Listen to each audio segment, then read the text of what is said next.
Back on the Big Dumb Fun Show. We are online at BigDumbFunShow.com. Follow us on the Facebook, MySpace, YouTube, Twitter, Eventful, Reverb Nation, Google+, Tumblr, and the Instagram.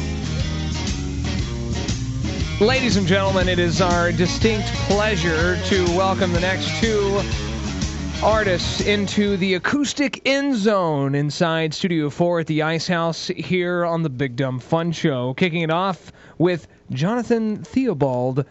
They're from the Kansas City Songwriters Scene, which is at the Tank Bar, right? The Tank Room, I'm sorry. The Tank Room, Wednesday nights, 8 o'clock till around 1 or so. But, Jonathan, I can hear you in here. Yeah. You should be A-OK to start whenever you're ready. Fantastic. Hey, Aaron? Yeah? Can I get just a little bit less in the headphones? Thank you, brother. Gunner's deaf, so... Oh, that's... I didn't know that. Yeah, now you know. No wonder you guys like music so much. Yeah. All right. You guys were deaf. No wonder you guys like it so much. All right. We'll see what we can do here for you. If I can play and keep this on. It's called Walking.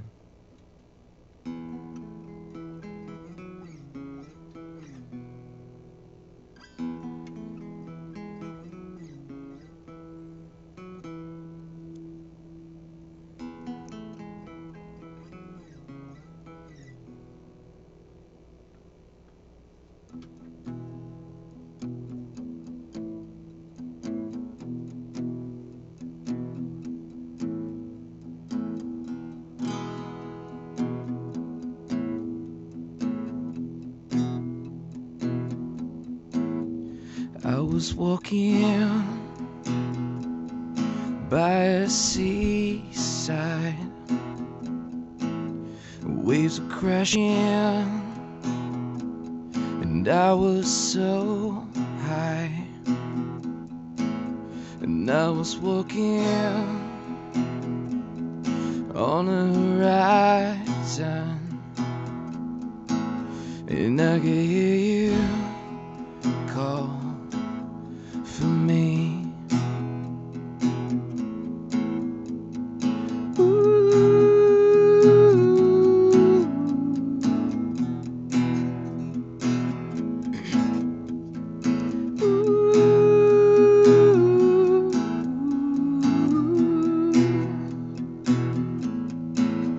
I was walking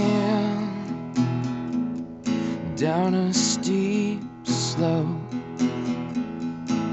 I started running and jumped to see if I'd float.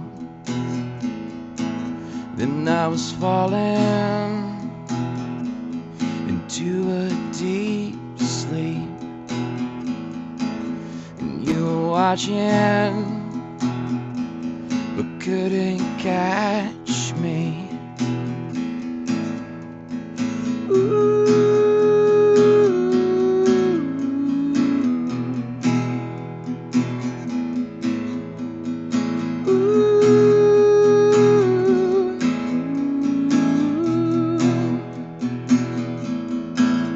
I was walking,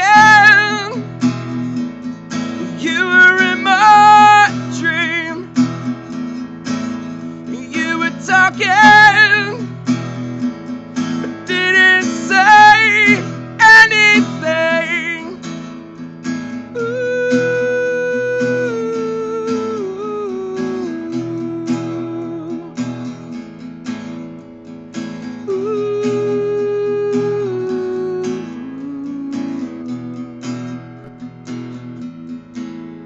I was walking,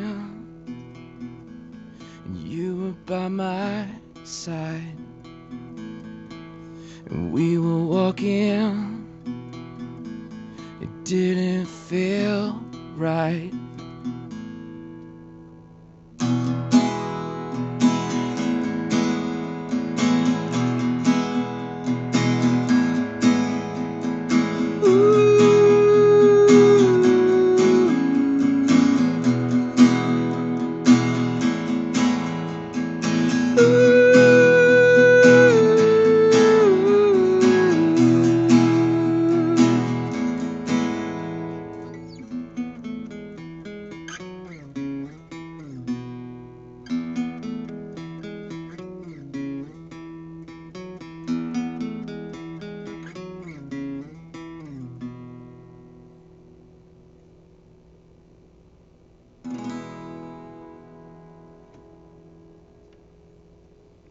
Live from the Acoustic Endzone tonight on the Big Dumb Fun Show, that was Jonathan Theobald. Smells of rich mahogany. And now, back to the Big Dumb Fun Show. Back on the Big Dumb Fun Show, we're enjoying a cup of Joe here in studio, and you can with us Mondays, 7 to 10 p.m. Central Standard Time. We are here at BigDumbFunShow.com. The rest of the week, watch the show in replay. That's right. We are online at BigDumbFunShow.com. The rest of the week, when you watch the show, go to livestream.com/BDFS. You can watch the show. It's actually on the front of the page. It's on the back of the page. It's the first, front, and last thing you should do during the day. It's on the back of the page. Why can't we be on the back of the page, too? If you go to the back of our page, that's absolutely right. Who's got a back page? Nobody has a back page. We could have one. I guess it's a good idea. Somebody invented a Dorito, all right? Yeah, somebody did invent a Dorito. There wasn't one before, and so why couldn't we have a back page online? That's absolutely true. In just a few minutes, we're going to talk. You know what? It would be a camera angle of the back of you. Like, oh, man. I could see why he pulled a rotator cuff. The front page and the back page, and this fat ass tore his rotator cuff putting on his own damn pants. Did I mention to you when you get older? Yes. You might not experience this yet. You know what? Please, you are so much I'm older not like I'm and an so expert. much wiser. Yeah. Okay, I'm just older. That extra 10 years adds a lot. You gotta let me. 10. What's that? That's at 10 years. 10 years. Adds a lot. Okay, I didn't know what. Please share me some wisdom. Get your wisdom on here. That much like your experience in the backyard, right, where you're cutting down tree limbs and you got like thick branches, your toenails gonna get thicker. I don't know if you know this. No, I did not. You didn't know that? You probably have a nice thin little toenail like some young kid, Oh, yeah, they're microscopic. in his teens would have. I drink a lot of water. You ever see one of those big old nail clippers at when you go to the drugstore? Yeah. And they've got like the little fingernail clippers. And also they have like that. It almost looks like you could like cut a tree limb off with it, right? Who do you think that is for? I thought it was for Shrek. No, it's like a big ogre of a man. It's for somebody like myself. Oh, when you have somebody really who's a little older in age, because things go away, things also become new, if you will. Like I have hair growing in places, but that's for another segment. Please, I don't want to get your hopes up and think, please don't. Old age is going to be torn rotator cuffs and thick toenails because it's worse than that, mister. I was going to say, is there anything good that I can expect? Oh, wise one, Obi-Wan. I mean, other than large, thick, nasty, meaty toenails that I can... They're not meaty. I mean, they're just because it's kind of brittle, like this thick toenail, which is not really attractive. It's gross. Yeah, it's not attractive. I mean, you've seen your dad's feet, haven't you? And what do you say? Never. Cover those up. Those look disgusting. No, because he's always wearing the socks and the sandals. That's what dads do. In just a few minutes, we're going to be talking Westboro, a ride against the Westboro Baptist Church coming up here in just a few days. But we wanted to touch base first with some folks right now. They're not getting a lot of press, but they're definitely in the media. They're getting more press nowadays. They're getting more and more press. It's Occupy Wall Street, these guys that set up park in what's now called Liberty Park in New York, and now they're starting to get arrested. Right around the corner from Wall Street. Now it's starting to get interesting. Hi, this is Patrick Bird at Occupy Wall Street. How can I help you? Hi, Patrick. This is Aaron with the Big Dumb Fun Show. You're on the air. How you doing, buddy? Good. How about you guys? Good. We talked with Grim last week, who was answering the hotline, and we tried to get a little bit more information about exactly what the movement was all about. But we understand now it's been taken up a notch because it was just kind of we're gonna occupy, we're gonna have a barbecue or a pig roast, something's gonna happen. But now people are being arrested, and now you've got guys in jail now, right? Yeah. What happened was on Saturday we had I think the total number was 96 arrests, and what happened was there was a march that went from Liberty Square which was formerly known as Ducati Park, to Washington Square Park, and then it moved on Union Square. By the time it got to Union Square, there had been 8 arrests, and 2 of those arrests were our live stream people. They were specifically trying to get rid of our ability to speak to the world.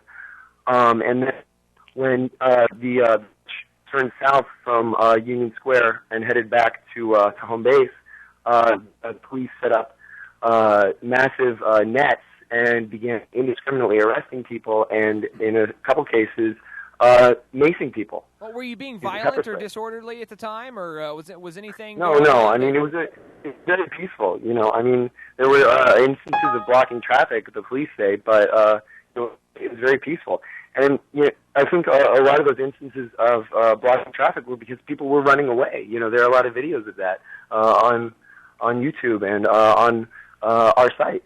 Now, there was I had read on your site and online, I retweeted that you were called to the local, there's a police advocacy hotline number that people could call for somebody from, if you will, the police department to come out as a witness or an advocate, if you will, for the public and not for the police department.